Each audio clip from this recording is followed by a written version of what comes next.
Trauma. It's a word that carries weight. It evokes images of war, natural disasters, or violence, but trauma can be much closer to home. It can stem from experiences like abuse, neglect, or household dysfunction.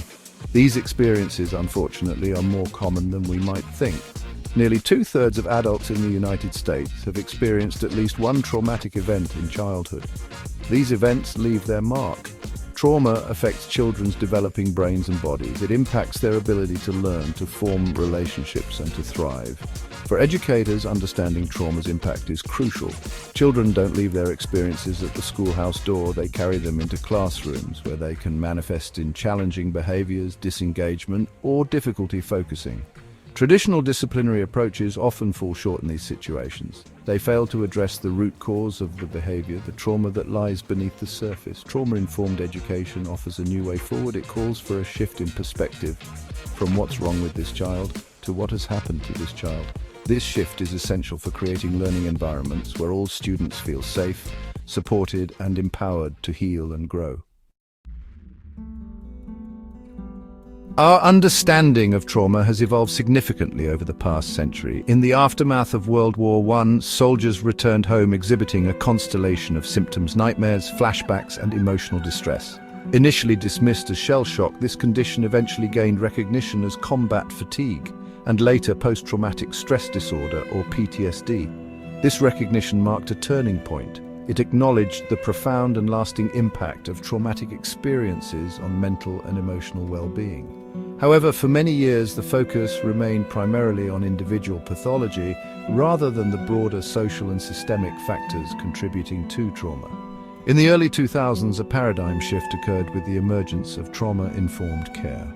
Pioneered by Doctors Fallett and Harris, this approach emphasizes safety, trustworthiness, choice, collaboration, and empowerment. Trauma-informed care recognizes that trauma is not simply an individual experience, but often a product of systemic inequities, oppression, and intergenerational trauma.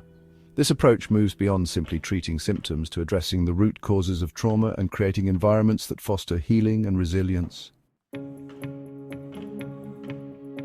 The Substance Abuse and Mental Health Services Administration, or SAMHSA, has identified 4 key principles, often referred to as the 4 Rs, that guide trauma-informed practice: realization, recognition, response, and resist re-traumatization. Realization involves acknowledging the widespread impact of trauma and understanding its potential consequences for individuals and communities. It requires educators to educate themselves about trauma and its manifestations in the classroom. Recognition emphasizes the importance of identifying the signs and symptoms of trauma in students. Educators need to be attuned to changes in behavior, academic performance, and social-emotional well-being that may indicate a need for support. Response involves creating safe, supportive, and predictable learning environments that minimize triggers and promote a sense of security. It also means responding to students' needs with empathy, compassion, and a focus on building resilience. Resist re-traumatization highlights the importance of avoiding practices that may re-traumatize students, such as harsh discipline, public shaming, or re-traumatizing power dynamics. Trauma-informed educators strive to create environments that are empowering, respectful, and culturally responsive. Section 4. Experiential learning, bringing trauma-informed pedagogy to life.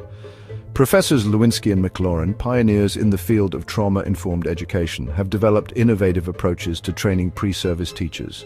Their methods emphasize experiential learning, providing future educators with opportunities to develop a deep understanding of trauma's impact and to practice applying trauma-informed principles in real-world settings. One powerful activity they utilize is the education timeline presentation. Students create timelines of their educational journeys, reflecting on pivotal moments, both positive and negative, that have shaped their experiences as learners. This activity fosters self-awareness, empathy, and a deeper understanding of how past experiences can influence present behavior. Another impactful activity is Who's Telling the Story? Students analyze resources about a specific community, such as African American youth in urban settings, through both asset-based and deficit-based lenses. This exercise challenges students to confront their own biases and to develop culturally responsive pedagogical approaches that recognize the strengths and resilience within marginalized communities. Section 5. Building Resilience, Community Engagement and the Future of Trauma-Informed Education. Trauma-informed education extends beyond the classroom walls. It recognizes the importance of community involvement and partnerships. Professors Lewinsky and McLaurin connect pre-service teachers with community members who have lived experience with trauma. They invited Andre, a hip-hop artist, to share his story with students. Andre spoke about his experiences with poverty, violence, and the criminal justice system. He shared how music became his outlet for healing and expression. His visit left a lasting impact, fostering empathy and inspiring advocacy for social justice. Trauma-informed teaching is an ongoing journey. It requires reflection, professional development, and a commitment to equitable learning environments. Embrace trauma-informed practices as essential components of effective education. Empower all students to heal, learn, and thrive. And